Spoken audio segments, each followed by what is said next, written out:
E aí, meu, firmeza, fala pra mim que você tá bem.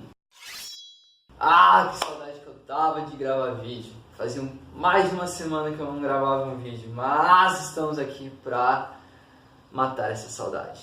E hoje eu falarei sobre a parábola dos dois devedores, que tá lá em Lucas capítulo 7, versículos 41 ao 43.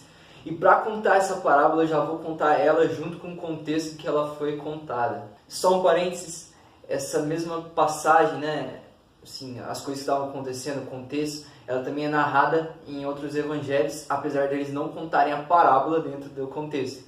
Mas eu vou me ater somente ao que foi contado nessa passagem de Lucas, tá, entre os versículos 36 ao 50. E essa história começa assim. Jesus ele foi chamado para comer na casa de um fariseu chamado Simão. E ele foi para essa casa, então provavelmente seus discípulos foram juntos e também outros fariseus estavam naquele local. Enquanto Jesus estava reclinado à mesa comendo, uma mulher que era muito conhecida na cidade como uma mulher pecadora, ela entrou na casa, né, por ter ficado sabendo que Jesus estava lá, ela foi lá, entrou na casa e ela levou um alabastro de perfume e derrubou sobre Jesus e começou a chorar. E ao mesmo tempo que ela enxugava as lágrimas dela com o cabelo dela e tudo mais. E no momento que isso estava acontecendo, Simão ele pensa, mas ele não fala, mas ele pensa o seguinte: cara, se esse cara, Jesus, aí soubesse quem é essa mulher, ele não deixaria ela tocar nele. E Jesus, conhecendo o seu pensamento, ele fala assim: Simão, posso te contar uma história? Ele fala: claro, mestre. Ele falou: o negócio é o seguinte, existia um credor e tinha duas pessoas que estavam devendo para esse cara. Eu pago, seguro paga, todo mundo fica tranquilo. Um devia 500 denários, outro devia 50 denários. E nenhum dos dois podia pagar esse credor. Então esse credor decidiu perdoar a dívida de ambos esses caras. E agora, Simão, eu te pergunto, qual dos dois você acha que ama mais esse credor? E Simão responde: olha, mestre, eu imagino, suponho, né, que aquele que foi perdoado a maior dívida vai acabar amando mais esse credor. E Jesus, realmente, cara, você julgou bem, mas agora vem a patada. Jesus fala assim: desde que eu cheguei na sua casa, você não me deu uma bacia de água para eu lavar os meus pés. Mas essa mulher, desde que ela chegou aqui, ela tem derramado suas lágrimas sobre mim e enxugado os meus pés. Cara, eu tô aqui faz não sei quanto tempo e você nem me saudou com um beijo. E essa mulher, ela não para de beijar os meus pés. Você, Simão, você não me ungiu com óleo, mas essa mulher, ela tem derramado um alabastro de perfume sobre mim e ela me ungiu. E é por isso, cara, que eu te digo, os muitos pecados dessa mulher foram perdoados, porque ela muito amou. Mas quem pouco foi perdoado, pouco ama. Depois desse diálogo, Jesus vira para a mulher e fala assim: seus pecados estão perdoados, minha querida. Aí todo mundo vira: mas como assim? Quem é esse que até perdoa pecados? E ele vira novamente para essa mulher e fala: querida, vá em paz. Deus te abençoe, você está perdoado. Tua fé te salvou. Cara, como Jesus é genial. Ele é muito genial. Como ele consegue explicar coisas assim, através de histórias. E ele é extremamente didático, né? E Jesus usou essa parábola para contrastar duas atitudes, a do fariseu e dessa mulher, dizendo assim: quem mais é perdoado, mais ama. Essa é a essência dessa parábola que Jesus conta. Mas vamos a algumas diferenças de atitude entre o fariseu e essa mulher, que explicam um pouco melhor do porquê ele contou essa parábola. O fariseu, Simão, né, ele tinha um profundo respeito por Jesus. A gente pode concluir isso só pelo fato dele ter chamado Jesus para comer na sua casa. Se ele não gostasse de Jesus, se ele não admirasse, se ele desprezasse, ou se ele fosse indiferente a Jesus, com certeza ele não chamaria Jesus para comer na sua casa. Mas o fato dele chamar, ele já mostra que ele tinha uma certa admiração, respeito por Jesus. Mas essa mulher, cara, ela tinha muito mais do que respeito. Ela tinha uma profunda devoção por quem Jesus era. Ela tinha consciência que só Jesus podia perdoar ela, cara. E ela estava lá se derramando por completo, porque ela sabia que ela estava diante de Jesus, a única pessoa que seria capaz de salvar ela. E por que havia essa diferença de atitude entre os dois? Enquanto esse fariseu ele se considerava uma pessoa justa, ou seja, ele se considerava uma pessoa que não tinha do que pedir perdão, não tinha do que se arrepender, ou seja, ele não precisava do perdão de Deus. Enquanto isso, essa mulher, ela sabia o quanto ela era pecadora, ela era conhecida na cidade por ser uma pecadora, e ela reconhecia isso, e ela sabia do quanto ela precisava desse perdão de Jesus. O fariseu, ele era um homem religioso, ou seja, ele cumpria uma série de leis e tradições judaicas. Ele era uma pessoa, assim, aos olhos da lei, irrepreensível. Eu imagino que as pessoas deviam olhar com muito respeito para Simão. Falar assim, esse cara é um cara que eu respeito. Ele cumpre certinho, ele não rouba, não mata, não adultera. Ele cumpre todas as leis, ele paga os impostos dele, sei lá.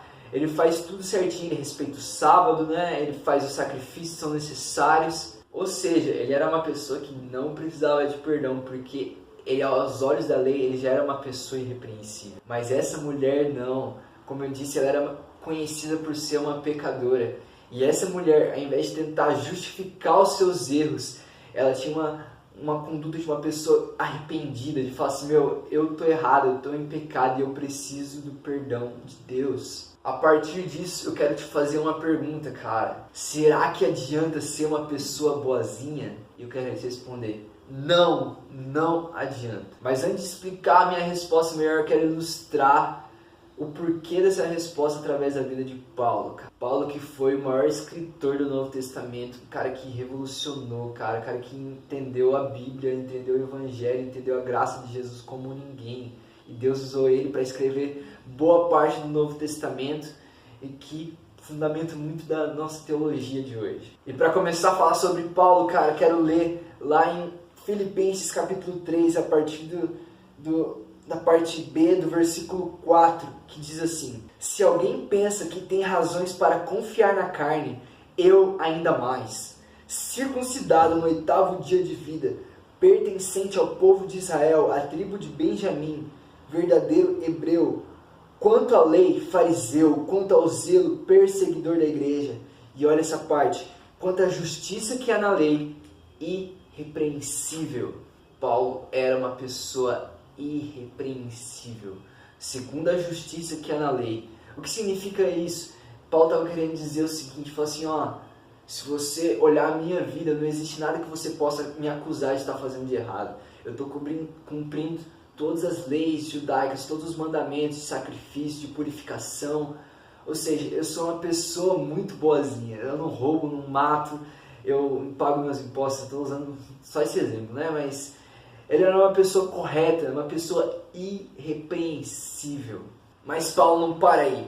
Ele continua no versículo 7, ele fala o seguinte: mas o que para mim era lucro, passei a considerar como perda por causa de Cristo. Mais do que isso, considero tudo como perda comparado com a suprema grandeza do conhecimento de Cristo Jesus, meu Senhor, por quem perdi todas as coisas. Eu as considero como esterco para poder ganhar a Cristo e ser encontrado nele. Cara, Paulo, antes de se converter, ele era perseguidor da igreja. Ele tinha um zelo tão grande pela lei que ele perseguia a igreja para que a lei, as tradições judaicas fossem mantidas. Mas lá em Atos 9, Jesus se encontra com ele. Eu não vou contar a história, mas está lá em Atos 9, confere lá depois.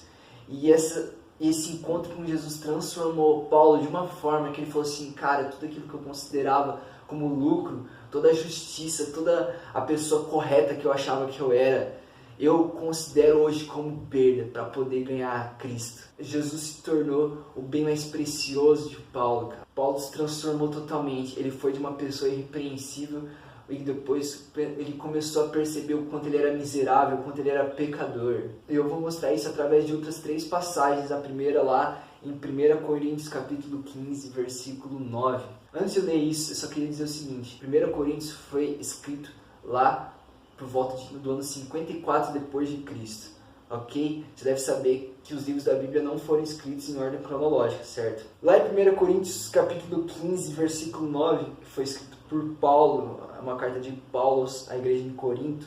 Ele fala o seguinte: pois sou o menor dos apóstolos e nem sequer mereço ser chamado apóstolo, porque persegui a igreja de Deus. Nesse momento, o ministério de Paulo estava começando, ou seja, ele era, quando mais jovem, ele era uma pessoa irrepreensível, perseguidor da igreja. Aí ele se encontra com Jesus, a vida dele é transformada.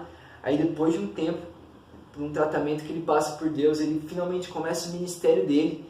E no comecinho desse ministério, Paulo já não enxerga ele da mesma forma como antes, como uma pessoa irrepreensível. Ele fala assim, cara, eu sou o menor dos apóstolos, ou seja, dos líderes da igreja.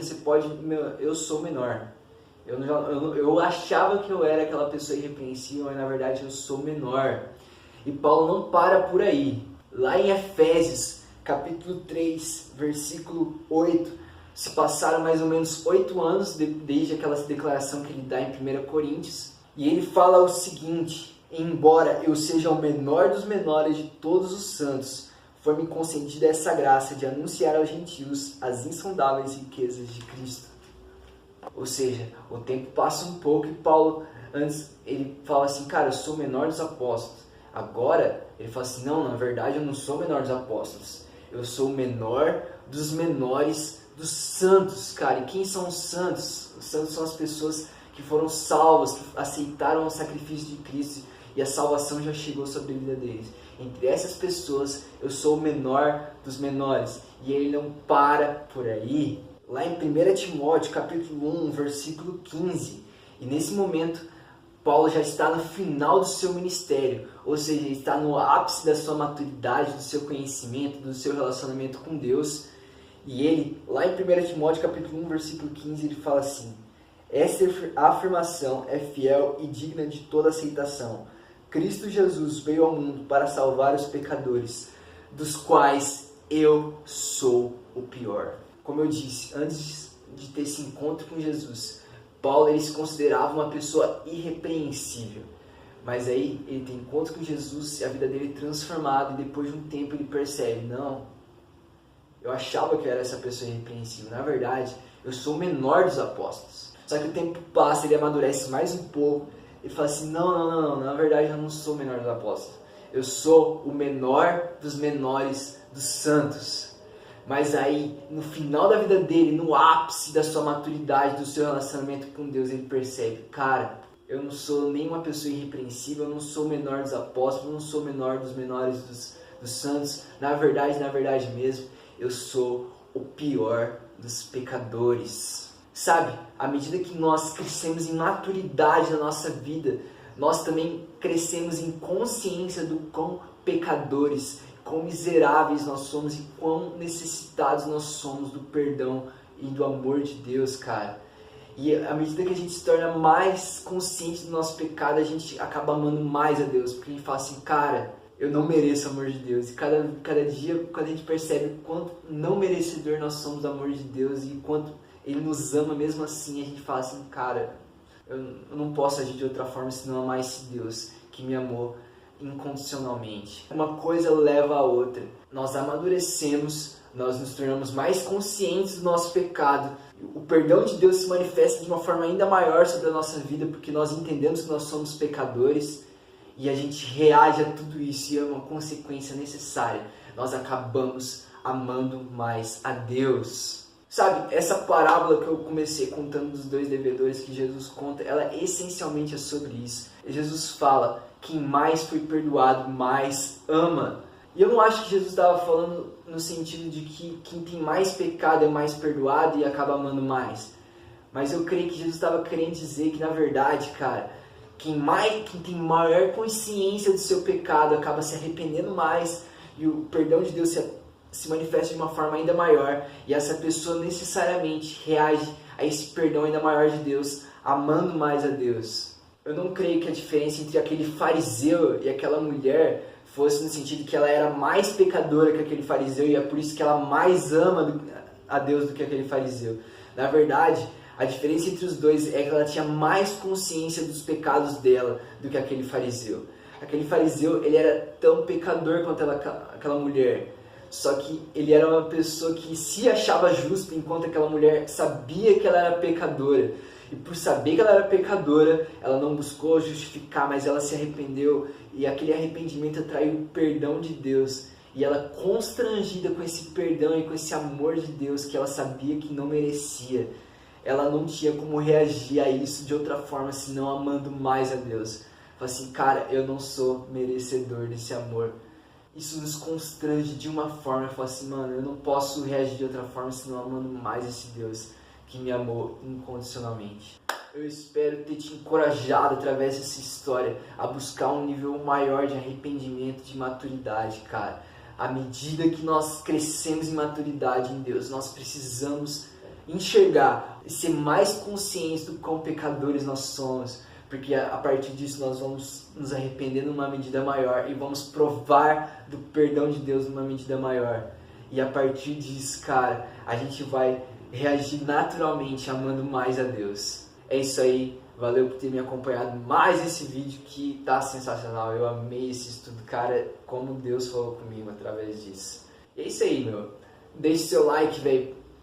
Se você não deixou seu like ainda, deixe seu like, me ajuda pra caramba. Comente aí o que achou, se Deus abençoou a sua vida. Se inscreva, ative o sininho pra acompanhar as novidades do canal e a gente se vê até a próxima. Falou!